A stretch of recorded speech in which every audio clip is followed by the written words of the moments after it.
안녕하세요. 저는 자상한 남편과 착하고 사랑스러운 아들과 딸을 하나씩 둔 어디서나 쉽게 볼 수 있는 평범한 아내이자 엄마입니다.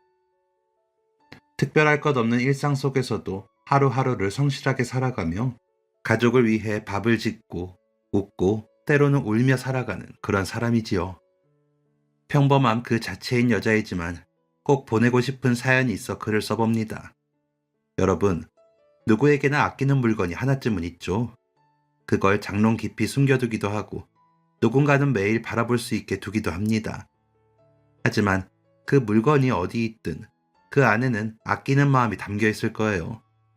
저희 가족에게도 그런 물건이 하나 있었습니다. 오래돼서 버리지 못한 것이라고만 생각했던 그것이 결국엔 저와 제 가족의 삶을 바꿔놓을 줄은 정말 몰랐습니다. 저는 오늘 한 사람의 마음이 또 다른 사람에게로 이어져 세대를 넘어 대물림된 사랑의 흔적에 관한 이야기를 들려드리려고 합니다. 저는 보육원에서 자랐습니다. 도시에서 멀리 떨어진 시골 외곽, 논과 밭 사이에 자리한 작은 보육원이었죠. 아이들은 10명 남짓이라 많지는 않았지만 그만큼 서로에게 의지하며 살아야 했습니다. 그때 우리는 늘 부족했습니다. 먹는 것도, 입는 것도, 심지어 장난감 하나조차 귀했어요. 겨울이면 보일러가 자주 고장나서 이불 속에서 입김을 내뱉으며 언제 봄이 올까 하며 서로의 손을 꼭 잡던 기억이 납니다. 하지만 그런 우리에게도 단 한 가지 늘 기다려지는 날이 있었습니다. 한 달에 한 번 트럭 장사 아저씨가 오는 날이었어요. 아저씨는 낡은 트럭에 과일이며 채소를 한가득 싣고 이 마을 저 마을 돌며 장사를 하시다가 꼭 한 달에 한 번은 우리 보육원에 들르셨죠. 아저씨가 오는 날만큼은 아이들 모두가 아침부터 창문에 코를 대고 먼 길끝에서 흙먼지를 일으키며 오는 트럭을 기다렸습니다. 아저씨가 오면 보육원 마당은 금세 웃음소리로 가득했어요. 트럭 문이 열리면 감이며 귤, 고구마 같은 것들이 한가득 쏟아졌습니다. 뿐만 아니라 아저씨는 보육원에 고장난 수도꼭지를 고쳐주거나 망가진 것들을 손봐주기도 했죠. 그리고 우리와도 참 잘 놀아주셨습니다. 사람의 정이 고팠기에 아저씨의 작은 관심도 무척이나 따뜻했던 기억이 있어요. 우리는 그분을 키다리 아저씨라 불렀어요. 정말 키가 크고 듬직하기도 했지만 그보다도 우리를 높은 곳으로 끌어올려주는 사람처럼 느껴졌거든요. 아저씨가 오던 날은 이상할 만큼 따뜻했습니다. 그날따라 햇살도 더 부드럽게 내리쬐고 밥맛도 평소보다 훨씬 좋았죠. 그런 날들이 몇 해를 이어가며 아저씨는 제 어린 시절의 한 부분이 되었습니다. 어느 겨울, 저는 지독한 독감에 걸렸습니다. 아침부터 열이 오르더니 오후엔 몸이 말을 듣지 않아 앞마당에서 그대로 쓰러져 버렸어요. 그날은 눈이 펑펑 내리던 날이었고 원장님도 읍내에 볼일을 보러 나가 계셨습니다. 하지만 다행히도 그날은 마침 아저씨가 보육원에 들른 날이었어요. 마당으로 들어오던 아저씨는 저를 보고 깜짝 놀라 서둘러 제 몸을 일으켜줬습니다. 선아야, 무슨 일이야? 너 괜찮아? 아저씨, 저 아파요. 아파? 아이고, 그러네. 몸이 뜨끈뜨끈하네. 언제부터 아팠던 거야? 아니다. 이러고 있을 게 아니라 아저씨랑 같이 병원 가자. 아저씨는 잠깐의 망설임도 없이 저를 트럭에 태웠습니다. 덜컹거리는 길 위에서 트럭의 진동이 온몸에 전해졌지만 그보다 아저씨의 손이 제 이마에 닿을 때마다 이상하게도 안심이 됐습니다. 한참을 달려 읍내 병원에 무사히 도착했고 저는 치료를 받은 뒤 며칠 만에 회복할 수 있었어요. 그 일을 계기로 저와 아저씨는 조금 더 가까워졌고 보육원에 올 때마다 제 건강부터 먼저 물어보셨어요. 가끔은 귤 한 봉지를 제 손에 쥐어주면서 말씀하셨죠. 선아야, 너 귤 좋아하지? 이런 거 많이 먹어야 감기 안 걸리는 거야. 이거 선아 네 몫이니까 아무한테도 나눠주지 말고 혼자 먹어. 아저씨, 감사합니다. 그래도 혼자 먹을 수 없어요. 친구들이랑 나눠 먹을게요. 그래, 선아는 참 착해. 우리 종호도 선아 반만 닮았으면 얼마나 좋겠니? 종호요? 종호가 누구예요? 아, 아저씨 막내 아들. 선아보다 3살 많은데 말도 안 듣고 말썽만 피워서 아저씨가 얼마나 골치가 아픈지 몰라. 선아는 그러면 안 된다. 원장님 말씀도 잘 듣고 착하게 자라야 해. 알겠지? 종종 대화를 하면서 저희는 친해졌고, 저는 아저씨에 대해 더 많은 사실을 알게 됐어요. 알고 보니 아저씨는 저희 보육원 출신이었습니다. 어릴 때 형편이 어려워 이곳에서 자랐고, 어른이 되어 세상에 나가 혼자 힘으로 장사를 시작했다고 했어요. 그리고 지금은 아내, 그리고 2 아들과 함께 살고 있었습니다. 아저씨는 보육원에 올 때마다 저를 잘 챙겨주셨고, 누군가 나를 특별히 챙겨준다는 게 그때의 제게 얼마나 큰 위로가 됐는지 모릅니다. 시간은 흘러 어느덧 저는 보육원을 나와 혼자 설 수 있는 나이가 되었습니다. 그리고 20살이 넘었을 무렵 저는 서울로 올라와 큰 재래시장 근처의 식당에 취직했어요. 식당 안에서 서빙도 했지만 시장으로 배달도 다녀야 했습니다. 몸은 고됐지만 그래도 제 힘으로 번 돈으로 방세를 내고 밥을 먹는다는 게 뿌듯했어요. 그렇게 3년 정도 지났고 그날도 다른 날처럼 배달을 마치고 돌아오던 길이었습니다.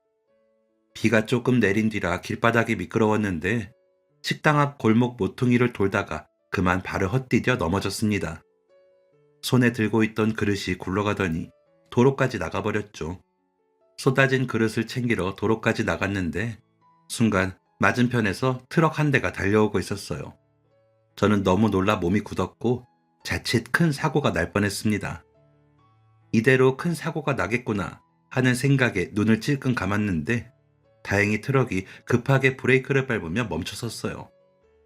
너무 놀라 움직이지도 못하고 있는데 운전석에서 내린 한 남자가 제게로 달려왔습니다. 아가씨, 괜찮아요? 어디 다친 데는 없어요? 갑자기 그렇게 뛰어나오면 어떡합니까? 큰일 날 뻔했어요, 진짜. 아, 네, 죄송해요. 제가 앞을 잘 못 봐가지고 다친 곳은 없어요. 많이 놀라셨죠?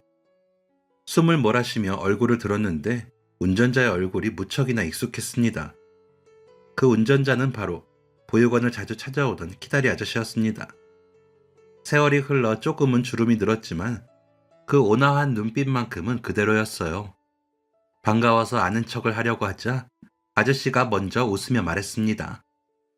세상에, 너 선아 맞지? 아저씨, 저 알아보시겠어요? 그럼 알아보다 마다. 너 서울로 갔다는 소식은 들었는데 이렇게 만날 줄은 꿈에도 몰랐다. 아, 이러지 말고 일단 자리 좀 옮기자. 움직일 수 있지? 꿈만 같았습니다. 독립하고 혼자 살 때도 가끔 아저씨의 소식이 궁금했었는데 이렇게 다시 만나게 될 줄은 몰랐죠. 저는 식당에 양해를 구하고 아저씨 트럭을 타고 병원에 들렀습니다. 겉으로는 상처가 없었지만 혹시나 모른다며 아저씨가 끝까지 챙겨주셨죠. 병원에서 나오자마자 아저씨는 제게 과일을 한 봉지 건네며 웃었습니다. 선아야, 이건 옛날 생각나서 주는 거야. 이거는 식당 식구들이랑 나눠 먹어. 감사해요, 아저씨. 아까는 저 때문에 많이 놀라셨죠? 그래, 임마. 얼마나 놀랐는지 모른다. 너 앞으로는 무턱대고 달려들지 말고 항상 조심하고 다녀. 알겠어? 그 뒤로 아저씨는 종종 제가 일하는 식당에 찾아오셨습니다. 일이 늦게 끝나는 날이면 밥 한 끼 하자며 기다려주시기도 했죠. 그런 시간이 쌓이면서 저에게 아저씨는 단순한 보육원 후원자가 아닌 가족처럼 느껴지는 존재가 되어갔습니다. 그러던 어느 해, 설 명절이 다가왔습니다. 사람들은 모두 가족들 보러 갈 생각에 들떠 있었지만 가족이 없는 저는 쓸쓸할 뿐이었습니다. 그날 저녁 아저씨가 식당을 찾았고 계산하고 나가시다가 제게 뜻밖의 말을 건네셨어요. 선아야, 너 식당 내일부터 쉬지? 명절에 혼자 있지 말고 우리 집으로 와. 밥이라도 같이 먹자. 아니에요. 괜찮아요, 아저씨. 명절에는 가족끼리 보내셔야죠. 에? 선아, 너 그렇게 말하면 아저씨가 서운하지. 아저씨가 처음 초대하는 건데 안 올 거야? 우리 집사람도 네 이야기 듣더니 한번 데리고 오라고 했어. 그러니까 내일 오는 거다. 아줌마한테도 그렇게 전해둘게. 꼭 와. 결국 저는 작은 선물 하나를 준비해 아저씨의 집으로 향했습니다. 그곳은 시장 근처에서 조금 떨어진 단정하고 따뜻한 느낌의 집이었어요. 초인종을 누르자 아저씨께서 문을 열며 저를 맞아주셨습니다. 아저씨, 저 왔어요. 이거 받으세요. 빈손으로 올 수는 없어서 선물 사왔어요. 별건 아니지만. 그냥 와도 되는데 뭘 이런 것까지 다 샀어. 고마워, 잘 받을게. 춥다, 어서 들어와. 여보, 서 나왔어. 집 안에는 아저씨의 아내와 세 아들이 있었습니다. 첫째와 둘째는 대학을 졸업하고 사회생활을 시작했다며 아저씨는 자랑을 아끼지 않으셨고, 막내는 제 또래로 보였는데 활달하고 부침성이 좋았습니다. 저는 아저씨의 가족들에게 인사를 했습니다. 안녕하세요. 박선아라고 합니다. 오늘 이렇게 초대해 주셔서 감사해요. 선아야, 편하게 있어, 편하게. 그리고 여기는 내 안사람이고 이쪽은 첫째랑 둘째. 그리고 이놈이 그 막내야. 선아 기억하지? 말 안 듣고 사고만 치고 다닌 놈. 이름이 김종호야, 종호. 그 말을 듣자 막내 아들이 민망한 듯 말했습니다. 아버지도 참, 그게 언제적인데 아직도 말씀을 하세요. 저 이제 정신 차렸다고요. 그래, 맞다, 선아야. 종호가 이제 정신을 완전히 차려서 아저씨 일도 제일 잘 도와주고 있다. 나 따라서 새벽에 시장도 같이 가고. 잘 컸지? 티격태격 하면서도 다정하게 웃는 아저씨의 가족들을 보는데 괜히 마음이 먹먹해졌습니다. 저한테도 아버지가 있었다면 나도 이런 따뜻한 하루를 보낼 수 있지 않았을까 하는 생각이 들었죠. 그런 생각이 들자 웃으면서도 눈가가 조금 뜨거워졌어요. 저는 그날 처음으로 명절이 따뜻하단 걸 느꼈습니다. 명절이 지나고 다시 일상으로 돌아온 뒤에도 아저씨는 여전히 트럭 장사를 이어가고 있었습니다. 하지만 달라진 점이 하나 있었죠. 예전에는 혼자 다니셨는데 그 무렵부터는 막내 아들과 함께 일하시는 날이 많아졌습니다. 새벽같이 시장에서 물건을 떼어 트럭에 싣고 낮이면 배달을 다니며 틈이 날 때면 식당에 들러 저를 찾아오셨죠. 아저씨 오셨어요? 배고프시죠? 그래, 선아야. 잘 있었지? 인사해라. 여기는 막내 아들 종호. 지난번에 우리 집 왔을 때 봤지? 네. 그럼 이제 두 분이서 같이 다니시는 거예요? 응. 이놈이 나 돕겠다고 운전도 하고, 새벽부터 나랑 같이 시장도 가고, 손님들한테도 잘하고. 이제 진짜 사람 됐나 봐. 앞으로 자주 볼 테니까 두 사람도 인사 좀 나눠. 아저씨는 자랑스러운 눈빛으로 아들을 바라보셨고, 저는 그 모습이 무척이나 부러웠습니다. 제게는 없는 가족의 온기가 느껴졌거든요. 그렇게 자주 보다 보니 자연스레 아저씨의 막내 아들인 종호 씨와도 가까워졌습니다. 그는 성격이 밝고 장난기가 많았지만 아버지 앞에서는 누구보다 성실하고 듬직한 사람이었습니다. 하루는 식당 문 닫을 시간이 다 됐을 무렵 종호 씨 혼자서 식당에 들렀습니다. 어서 오세요. 어? 근데 오늘은 아저씨는 같이 안 오셨어요? 아, 아버지는 오늘 일찍 들어가셨어요. 저도 장사 마치고 출출해서 왔습니다. 식사 되죠? 그럼요. 그럼 오늘은 백반 하나만 드리면 되죠? 잠시만 기다리세요. 그날은 저희 가게 사장님도 집안에 일이 있어서 제게 마감을 맡기고 먼저 퇴근한 날이었습니다. 식당 안에 손님은 종호 씨뿐이라 저는 그가 밥을 다 먹을 때까지 기다렸죠. 그는 식사를 다 하고 계산을 하며 제게 물었습니다. 혹시 오늘 제가 마지막 손님이었나요?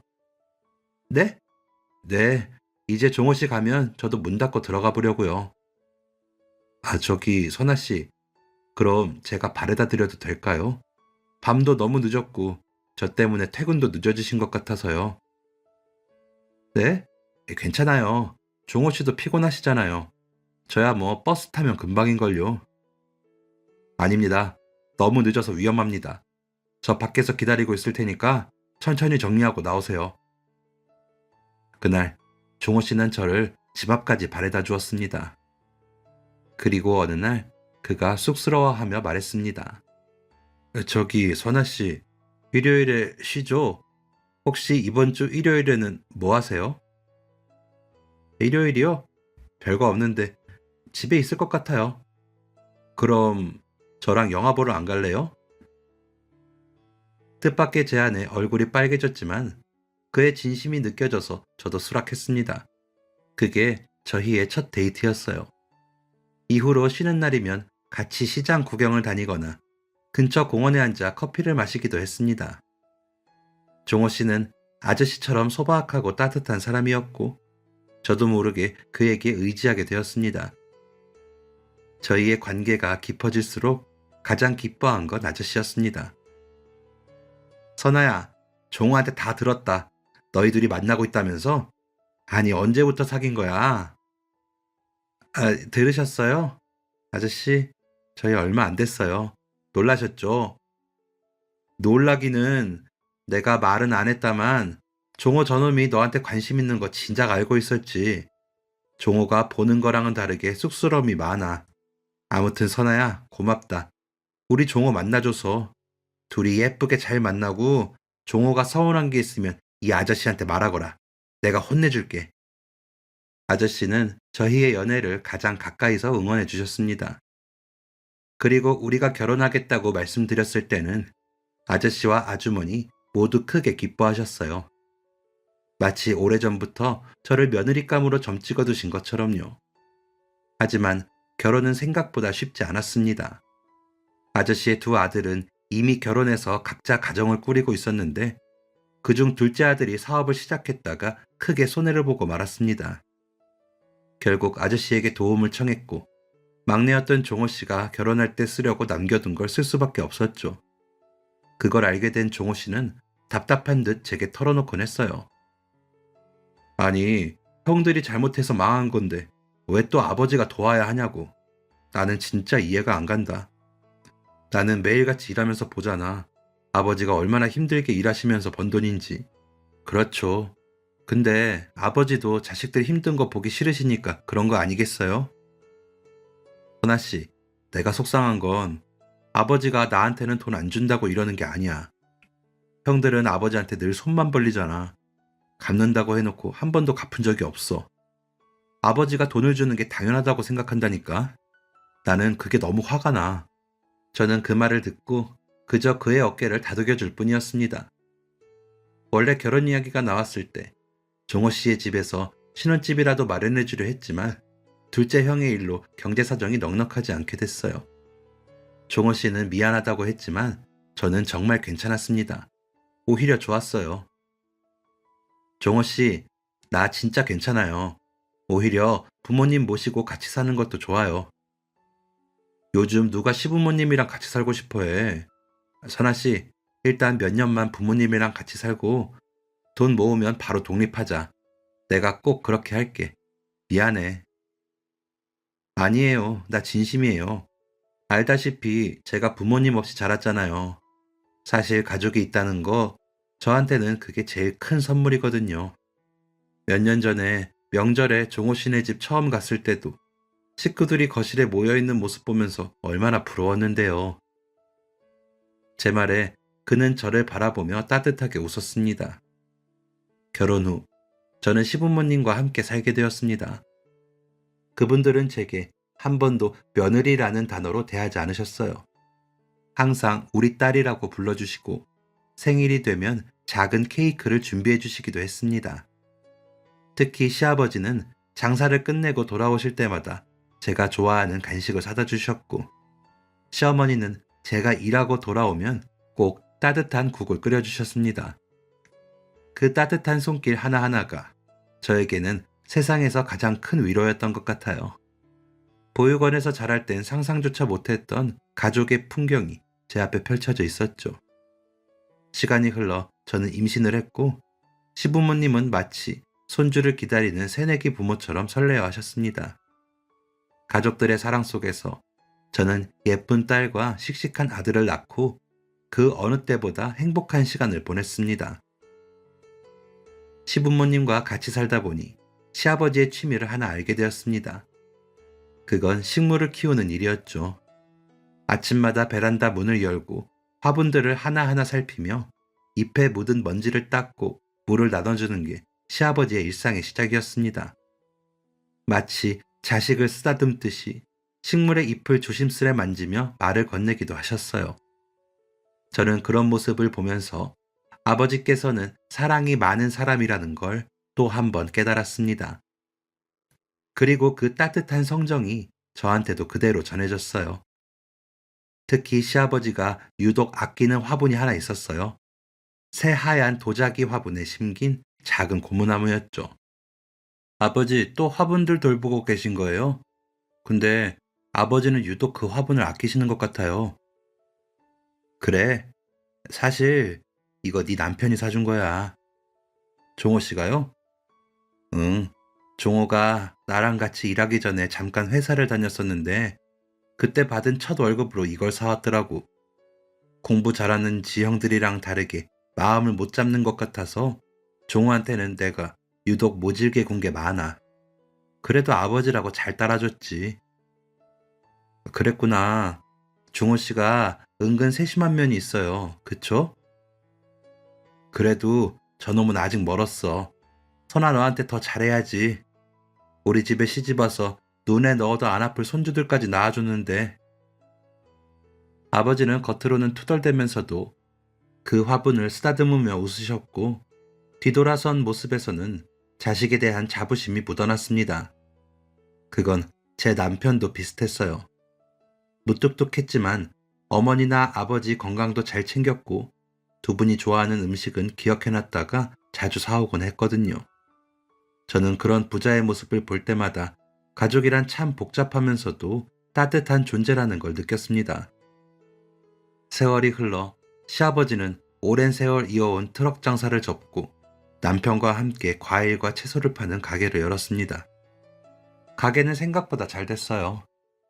시아버지의 인심 좋고 성실한 성격 덕분에 단골이 끊이지 않았습니다.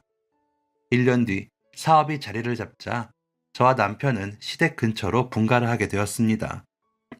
도보로 10분 거리, 걸어서도 금방 오갈 수 있는 곳이었죠.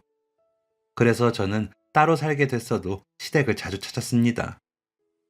반찬을 만들어 가져가기도 하고 다들 일하러 나가고 나면 혼자 적적하실 시어머니와 함께 시간을 보내기도 했어요. 그리고 명절에도 제일 먼저 시댁을 찾아가서 시장을 보고 음식을 만들기도 했습니다. 저와 남편은 집안의 막내였지만 집안의 대소사는 다 저희가 챙겼습니다. 시부모님과 가까이 산다는 이유로요. 남편의 첫째, 둘째 형님들은 각자 아이들이 크고 일하느라 바쁘고 멀리 산다는 이유로 명절에 나 잠깐 얼굴을 비출 뿐 다른 날은 시댁을 찾지 않았죠. 그럴수록 시부모님은 저희 부부를 더 의지하게 되었습니다. 그러던 어느 해 시어머니의 건강이 급격히 나빠지기 시작했어요. 처음에는 단순한 감기인 줄 알았는데 몸이 점점 약해지면서 병원 출입이 잦아졌죠. 시어머니가 병원에 가야 할 때도 그 옆을 동행해야 하는 건 저였습니다. 그래서 시아버지는 항상 제게 미안해 하셨어요. 선아야, 너한테만 온갖 일을 맡기는 것 같아서 너무 미안하다. 이거 얼마 안 되는데 네 어머니랑 병원 갔다 오다가 맛있는 거라도 사 먹어. 아버지 돈 안 주셔도 돼요. 저도 있어요. 그리고 자꾸 그러시면 저도 서운해요. 저는 이 집 가족이 아니에요? 가족이 아프면 당연히 옆에 있어줘야죠. 아버지도 제가 아프다고 하면 그래 주실 거잖아요. 그쵸? 나는 너무 미안해서 그러지. 온갖 귀찮고 힘든 일을 너랑 종호한테만 맡기게 되는 것 같아서. 아버지, 귀찮지도 않고 힘들지도 않아요. 그러니까 어머니는 저한테 맡기시고 어서 가게 나가보세요. 가게 일도 바쁘잖아요. 그래, 선아야. 그럼 나는 너만 믿고 나가보마. 우리 선아가 있어서 참 든든하다. 시아버지의 그 한마디가 모든 수고를 잊게 만들어 주었습니다. 저희 가족은 시어머니의 건강이 나아지기만을 기다렸지만 어머니의 상태는 급격히 나빠졌습니다. 저는 틈만 나면 시댁으로 달려가 시어머니를 돌봤어요. 시아버지는 그런 저를 볼 때마다 미안함과 고마움이 섞인 눈빛을 보였죠. 그렇게 1년이 흘렀고 시어머니는 결국 나아지지 못하고 조용히 세상을 떠나셨습니다. 시어머니가 세상을 떠난 후 집안은 한동안 적막했습니다. 모든 것이 반으로 줄어든 것만 같았죠. 모두 슬픔에 잠겼지만 그 중에서도 시아버지의 상실감은 유난히 깊어 보였습니다. 장례식을 마친 뒤에도 남편 혼자 가게에 나갔고 아버지는 며칠을 쉬셔야 했습니다. 한 번도 그런 약한 모습을 본 적이 없었기에 유독 신경 쓰인 저는 날마다 시댁에 가서 아버지의 식사를 챙겼어요. 아버지, 식사 좀 하셔야죠. 어제도 제대로 못 드셨잖아요. 제가 전복죽 좀 만들었어요. 드셔보세요. 선아야, 고맙다. 거기 두고 가면 내 나중에 먹으마. 너도 그만 가봐. 가서 애들 챙겨라. 아버지, 이런 말씀 어떨지 모르겠지만 어머니는 아버지가 계셔서 사시는 동안 행복하셨을 거예요. 제가 봐도 아버지 같은 남편 없어요. 아니다, 선아야. 네 어머니가 나한테 훨씬 잘했어. 살아서 해준 것도 없고 내가 더 잘했어야 했는데 그래도 아직 시간이 남은 줄 알았는데 그게 아니었다. 선아야, 나처럼 후회하지 말고 너도 네 남편이랑 애들이랑 즐겁게 살아. 시어머니가 떠나고 쓸쓸해 하시는 아버지를 보고 저는 남편에게 말했습니다. 여보, 우리 아버지랑 다시 같이 살면 어때요? 혼자 계시니까 더 힘들어 하시는 것 같아. 그리고 식사도 잘 못 드시는 것 같고. 이러다가 아버지도 쓰러지실까봐 겁나요. 정말? 그래주면 나야 고맙지. 안 그래도 아버지 걱정됐는데 당신이 먼저 이렇게 말해주니까 너무 고맙네. 나랑 같이 아버님한테 가서 말씀드려보자. 그날 저녁 저희는 시아버지를 찾아가 말했습니다. 아버님, 저희랑 같이 사시는 거 어때요? 애들도 할아버지 너무 좋아하고 아버지도 북적거리면서 살면 좋잖아요. 덜 외롭고요. 선아야, 말은 고맙다만 괜히 나까지 가면 짐만 돼. 이제는 나도 혼자 있는 게 편하다. 아니, 그래도요. 아버지도 이제 나이도 있으시니까. 원래 늙어서 가족 많아지면 더 불편한 게 많은 거야. 내가 요즘 너희한테 괜히 걱정만 끼친 것 같구나. 이제 괜찮으니까 걱정 마. 시아버지는 살림을 합치자는 제안을 불편하다면서 거절하셨지만 저는 알 것 같았어요. 저희 가족에게 부담이 되고 싶지 않아서였다는 걸요. 그중 시아버지는 기력도 떨어지셔서 가게 일을 전부 저희 남편에게 맡기고 집안에서 생활을 하셨습니다. 가게를 그만두고 은퇴한 아버지의 삶은 일 대신 화분들이 채워갔습니다. 아버지는 베란다에 둔 화분들을 돌보면서 하루를 보내셨죠. 저는 남편을 도우러 가게에 나가면서도 시간이 날 때마다 아버지 댁에 들렀습니다. 식사도 챙기고 말동무도 해드리면서 제가 어렸을 때처럼 이런저런 이야기를 나눴죠. 그런데 어느 날부터인가 시아버지가 조금씩 이상해졌습니다. 처음에는 사소한 일이었어요. 방금 전에 한 말을 또 물어보시거나 옷을 이상하게 입고 계시기도 했죠. 처음에는 아버지도 나이가 있으니 대수롭지 않게 넘겼지만 갈수록 노안 때문이라고는 할 수 없는 일들이 생겼습니다. 결정적인 건 제가 반찬을 들고 시댁에 들렀던 어느 날이었어요. 냉장고에 반찬을 넣으며 정리하고 있는 제게 시아버지가 낯선 목소리로 물었습니다.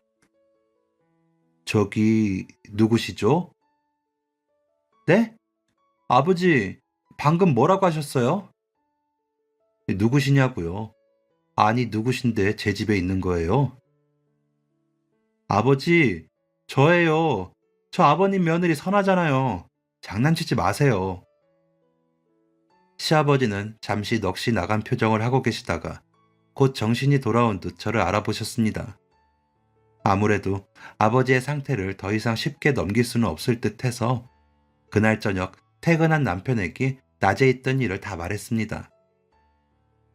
아버지가 당신을 못 알아봤다고? 정말이야? 아버지 장난치시는 거 아니고? 아버지 가끔 당신한테 그러셨잖아. 농담도 잘하고. 아니에요. 내가 장난도 구별 못하겠어요? 사실 그동안 아버지 깜빡하신 적 몇 번이나 있었는데 그냥 나이 드셔서 그런 줄 알았어요. 근데 아무래도 이렇게 넘겨서는 안 될 것 같아요. 그러면 당신 말은 우리 아버지가 치매 같다는 거야? 네, 여보. 더 심해지기 전에 아버지랑 같이 병원 가봐요. 네? 남편은 잠시 아무 말 없이 앉아 있다가 알겠다고 말했습니다. 다음날 저희는 시아버지를 모시고 병원으로 갔어요. 여러 검사를 마친 뒤 의사는 조심스럽게 저희에게 아버지의 상태를 말해줬어요. 예상대로 치매 초기였고 꾸준한 치료와 돌봄이 필요하다고 했죠. 그 말을 듣는 순간 남편은 깊게 한숨을 내쉬었고 저는 그의 손을 잡아주었습니다. 당시만 해도 요양원이 지금처럼 많지도 않았고 치매에 걸린 부모는 자식들이 모시는 일이 대부분이었어요. 병원에서 돌아오는 차 안에서 저는 아버지를 제가 모셔야겠다고 내심 생각하고 있었습니다. 집에 도착하자 남편은 두 형님들에게 전화를 하는 것 같았어요. 하지만 무슨 일인지 통화를 하고 나서는 화가 나 있었습니다. 여보, 무슨 일인데 그래요? 왜 그렇게 화가 나 있어요? 나 참, 진짜 내 형들이라지만 너무하다, 너무해.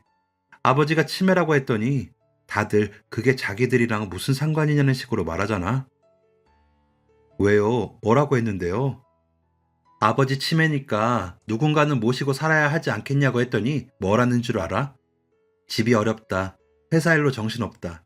이런 핑계만 대고들 있어. 그러면서 내가 제일 가깝게 산다고 나더러 모시래. 다들 아버지한테 그동안 받은 게 얼만데 어떻게 아프다고 하니까 나 몰라라 할 수 있어?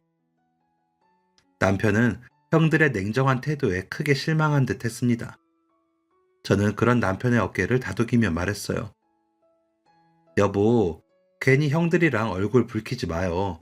아버지는 우리가 모셔요. 정말이야? 당신 그래도 괜찮겠어? 그럼요. 아버지는 제 친아버지나 다름없어요. 당신도 알잖아요. 아버지가 어릴 때부터 저 잘 돌봐주신 거.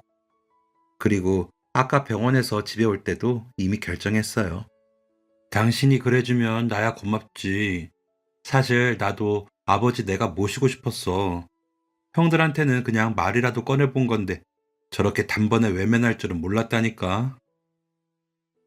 치매에 걸린 시아버지와 함께 살기로 결정한 그날 밤, 저는 문득 오래전 트럭을 몰고 다니던 정 많고 건강하던 아버지의 모습이 떠올랐습니다. 늘 남을 돕던 그분이 이제는 누구의 도움 없이는 하루를 보내기 어려워졌다는 생각에 가슴이 먹먹해졌습니다. 이후 아버지는 살던 집을 정리하셨고 저희와 같이 살게 되었습니다. 짐이라고 해봐야 많지 않았어요.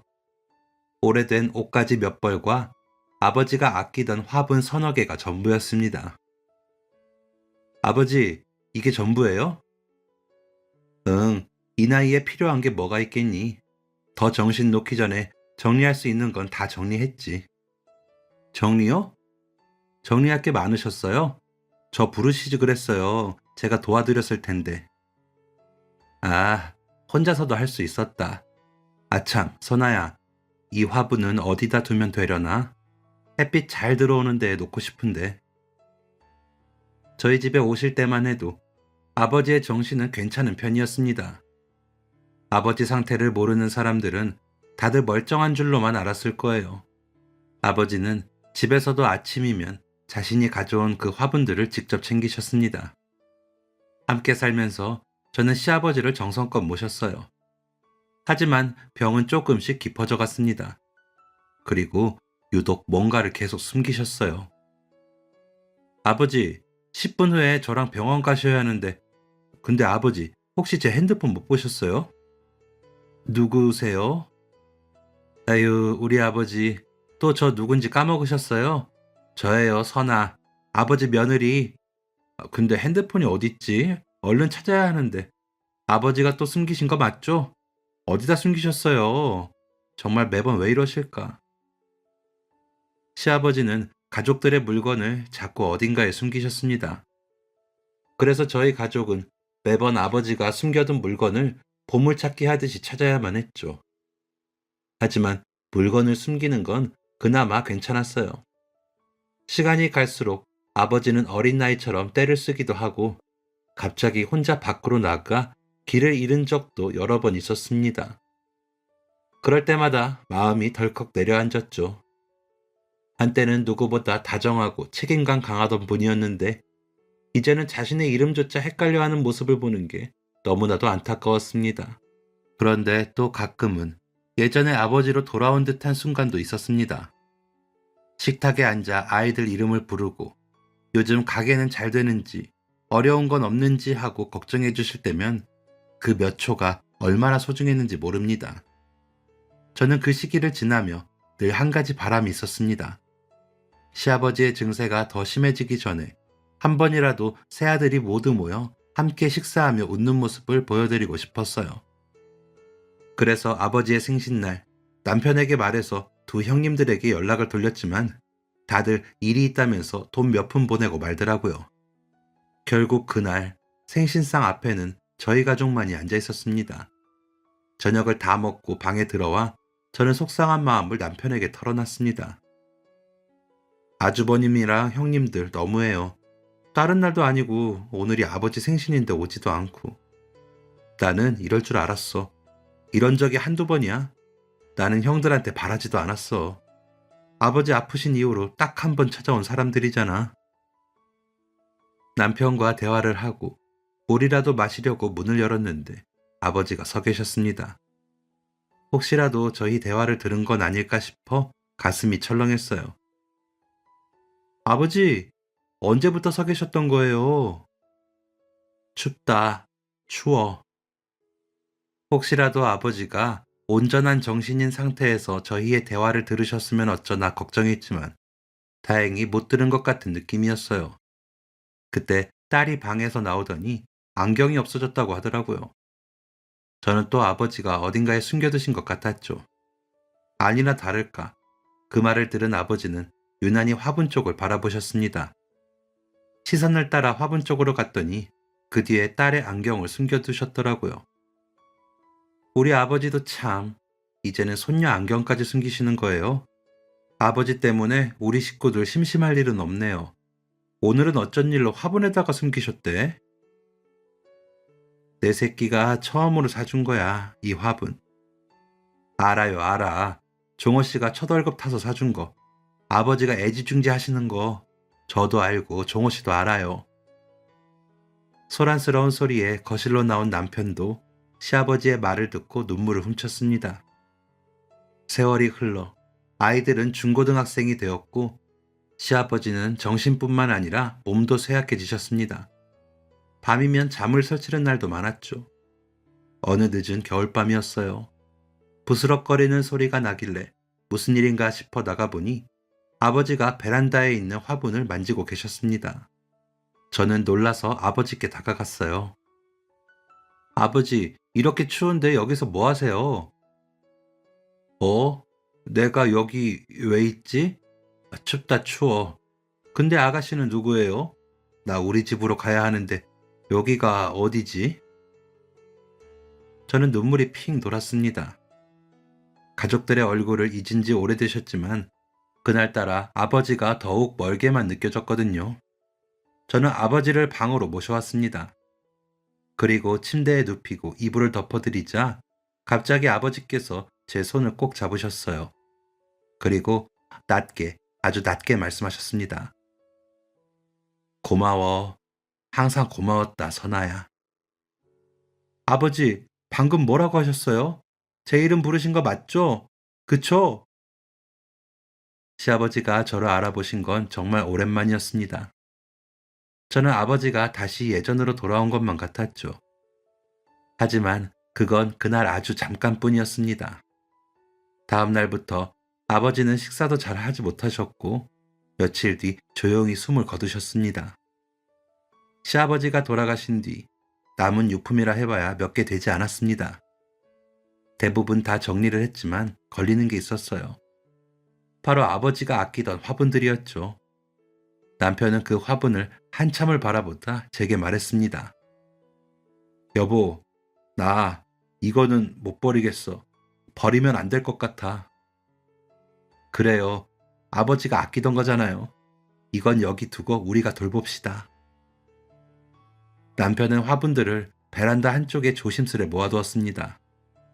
그리고 아버지가 그랬듯 이번에는 남편이 그 화분을 정성껏 돌봤어요.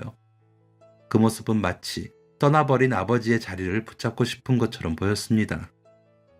시아버지가 세상을 떠난 지도 2년쯤 되었을 무렵 남편은 과일 가게를 몇 개 더 내보겠다고 했습니다. 그래서 대출을 받고 무리해서 분점을 더 냈죠. 남편은 성실했지만 사업은 성실함만 가지고는 되지 않더라고요. 새 가게를 열수록 수입보다는 빚이 늘었고 엎친 데 덮친 격으로 경기까지 나빠지면서 손해가 커졌습니다. 그래도 남편은 어떻게든 돈을 마련해 보려고 자존심을 굽혀가며 두 형님들에게 손을 벌려봤지만 아무도 남편을 도와주진 않았어요. 결국 집을 담보로 대출을 받아야 했고 버티다 못해 살던 집을 정리하고 더 작은 전셋집으로 옮기게 됐습니다. 남편은 제게 미안해했습니다. 여보, 미안해. 내가 잘해보려고 했는데 결국엔 이렇게 됐네. 당신 행복하고 편하게 해준다고 했었는데 또 고생만 시키게 됐어. 여보, 우리 아직 망한 거 아니에요. 이럴수록 힘내서 다시 일어나야죠. 당신이 우리 집 가장인데 이렇게 기운 빠져 있으면 나랑 애들은 누구를 믿겠어요. 안 그래요? 그래, 당신 말이 맞아. 내가 힘을 내야지. 저도 많이 당황스러웠고 힘들었지만 그래도 가장 절망했을 때 남편에게 힘을 주고 싶었습니다. 그리고 제가 말했던 대로 완전히 망한 것도 아니고 얼마든지 다시 시작할 수 있을 거라는 희망이 있었어요. 다음날 이삿짐을 옮기던 중이었습니다. 이삿짐 센터 직원이 집안에 있던 물건을 옮기고 있었고 저와 남편도 안방에서 옷가지를 챙기고 있었어요. 그런데 밖에서 뭔가 깨지는 소리가 들렸습니다. 제가 놀라서 밖에 나가봤더니 이삿짐 센터 직원이 시아버지의 화분을 옮기다가 깨트려버린 거였어요. 죄송합니다. 손이 미끄러져서 그만. 저희가 책임지고 보상해드리겠습니다. 다친 데는 없으시죠? 네, 깨진 화분, 이거는 저희가 치우도록 하겠습니다. 저는 그 직원들이 깨진 화분을 정리하는 걸 옆에서 보고 있었어요. 화분은 다른 것도 아니고 남편이 첫 월급으로 시아버지께 선물한 것이었습니다. 이삿날 그게 깨지니 기분이 꺼림칙하더군요. 한참을 바라보고 있는데 화분에 들어있던 흙 안에 뭔가 있는 게 보였습니다. 저기 사모님, 와서 좀 보셔야겠는데요. 화분 안에 뭐가 들어있습니다. 아니, 세상에, 이게 뭐야? 이게 왜 여기서 나와? 제가 발견한 건 비닐팩이었습니다. 그 안에는 작은 종이와 열쇠 한 개가 들어있었죠. 거실에서 소란스러운 소리가 들리자 안방에서 정리를 하던 남편도 나왔습니다. 남편은 제가 들고 있던 비닐팩을 열어보더니 그 안에 있는 종이에 적힌 글을 읽고는 그대로 주저앉았습니다. 여보, 왜 그래요? 이게 뭔데 그래요? 이거 아버지가 남겨주신 거야. 이거 당신도 읽어봐. 남편이 준 쪽지에는 단정한 글씨로 이렇게 적혀 있었습니다. 종호야, 선아야, 내가 죽으면 열쇠를 가지고 이 은행으로 가보거라. 거기 내가 맡겨둔 게 있다. 그걸 확인한 순간 저는 문득 한 장면이 떠올랐습니다. 아버지가 돌아가시기 전 한겨울밤 베란다에서 화분을 만지작거리던 모습이었죠. 치매에 걸린 뒤로 자꾸 뭔가를 숨기는 버릇이 생긴 아버지께서 정신이 온전치 않은 상태에서 저희에게 남겨줄 것도 숨기셨던 거예요. 다음날 저희 부부는 쪽지와 열쇠를 들고 은행으로 향했습니다. 하지만 은행에서는 금세 열어줄 수는 없다고 했어요. 그 금고를 열기 위해서는 상속 관련 서류와 직계 가족들의 동의가 필요했죠. 남편은 서류를 준비하고 두 형님들에게 전화를 걸어 사실을 전했습니다. 그동안은 아버지 일에는 무심하던 형들이 아버지의 금고에 대해 말하자 놀랍게도 바로 그날 오후에 달려오더라고요. 세 형제가 모두 모인 자리에서 은행 직원이 금고를 열었습니다. 그 안에는 낡은 통장 한 권과 편지 봉투 하나가 있었습니다. 통장에는 거의 10억에 가까운 돈이 들어있었어요. 그리고 봉투 안에는 병원에서 받은 유언 능력 감정서와 공증까지 받은 아버지의 유언장이 들어있었습니다. 거기엔 이렇게 적혀 있었어요. 나는 이 재산을 나를 끝까지 책임져주고 돌봐준 막내 아들 부부 김종호, 박선아에게 남긴다.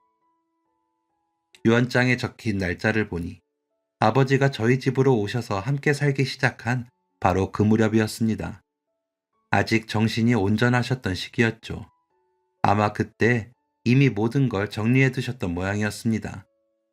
금고가 열리고 그 안에 든 통장과 유언장을 보는 순간 그 안은 숨소리조차 들리지 않을 만큼 조용해졌습니다. 한참을 말없이 바라보던 남편의 큰형이 먼저 입을 열었습니다. 이게 10억이 들어있다고? 근데 이걸 다 막내한테만 주신다는 거야? 이게 말이 돼? 형, 당연히 말도 안 되지. 우리 아버지 치매였어. 이거 아버지가 정신이 온전하셨을 때 쓴 거 맞아? 두 형님들의 말을 듣자 남편이 얼굴빛을 굳히며 대답했습니다. 형, 이거 아버지가 우리랑 같이 살기 전에 쓰셨던 거예요. 그때는 정신 또렷하셨을 때였잖아요. 그건 너희가 그렇게 말하는 거고 아버지가 우리한테는 상의도 없이 이렇게 큰 돈을 종호 너한테만 남겼다는 게 납득이 되냐? 아, 종호, 너는 알고 있었지? 다 알고서도 우리한테는 말 안 한 거지? 아버지한테 계속 붙어 있었던 이유가 이거였어? 그 말을 듣자 남편은 더 이상 참을 수 없다는 듯이 화를 냈습니다. 그만들 좀 하세요. 형님들은 아버지 돌아가시기 전에 몇 번이나 찾아뵀어요? 병원 갈 때, 밤에 혼자 나가실 때, 집 잃어버리셨을 때, 그때마다 아버지 옆에 있었던 거 우리 아내였다고요. 그때 형님들은 다 어디 있었어요? 네? 그건 우리가 멀리 살아서 그랬던 거고, 마음으로는 다 걱정했다. 마음이요? 마음으로만 걱정하면 뭘 해요? 아버지 살아계셨을 때 한 번이라도 더 찾아뵀어야지. 그래도, 그래도 이건 아니야. 아버지 재산이니까 형제끼리 공평하게 나눠야지 이렇게 유언장 하나로 끝나는 게 아니야. 저는 그 자리에 서서 아무 말도 하지 못했습니다. 손끝이 떨렸죠. 남편 형들의 눈빛에도 포기하지 않겠다는 기색이 서려 있었습니다. 남편은 은행 서류를 챙기며 담담히 말했습니다. 그러면 형님들 말은 법대로 하자는 말인 거죠? 그래요, 법대로 합시다. 유언장도 금고도 다 정식 절차 밟읍시다. 여보, 가자. 은행을 나서는 길에 저는 남편의 옆모습을 바라봤습니다. 손에는 유언장이 쥐어져 있었고 그 얼굴엔 기쁨보다는 피로가 묻어 있었습니다. 여보, 당신 괜찮아요? 진짜 법대로 할 거예요? 여보, 이 돈 말이야. 아버지가 평생 모아온 재산이랑 우리 집에 들어올 때 팔던 집 한 돈일 거야. 처음에는 형님들이랑 나눠 가질 생각이었어. 근데 당신도 형들 태도 봤잖아. 아버지가 오죽하셨으면 이렇게까지 나한테 따로 유산을 남겨주셨겠어. 며칠 후 형들이 변호사와 함께 찾아왔습니다. 결국 법적으로 따져보겠다는 것이었습니다. 하지만 유언장은 공증까지 되어 있었고 작성 시점 역시 아버지가 의료기관에서 인지 기능이 정상이라는 진단을 받은 이후였죠. 즉, 법적으로 아무 하자가 없는 완전한 유언장이었습니다. 그제야 형들의 목소리가 누그러졌어요. 둘째 형은 처음에 소송을 해보겠다고 했지만 막상 변호사 비용이 만만치 않다는 걸 알고는 입을 다물었습니다. 그날 이후 형들은 더 이상 유언에 대해 언급하지 않았어요. 대신 끝까지 이렇게 재산도 물려받았으니 아버지 재산아 잘 모시라는 말만 남기고 돌아갔죠. 저희는 가장 먼저 저희 앞으로 쌓여있던 빚을 모두 갚았습니다. 그리고 다시 작은 가게를 얻어 새로 단장해서 시작했어요.